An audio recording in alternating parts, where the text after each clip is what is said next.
Kay Ballsort nasa level 287 na tayo at dito meron tayong 2 ways to withdraw. Meron tayong green money which is etong nandito at meron din tayong gold coins. So dito sa green money natin, heto nga yung ating current income, 4,200 na, and pwede nating i-withdraw yan via GCash wallet.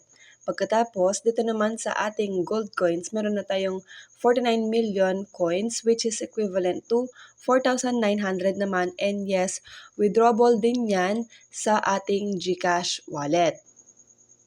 Ngayon, paano nga ba tayo kikita dito kay Ballsort? So, ang gagawin lang natin is pagsasamahin natin yung mga magkaka-color na mga balls sa isang test tube which is hetong mga nandito.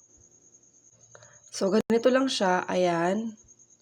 Kapag lahat ng mga magkaka-color magkakasama na, ibig sabihin tapos na ang level at meron tayong makukuhang mga points after nun.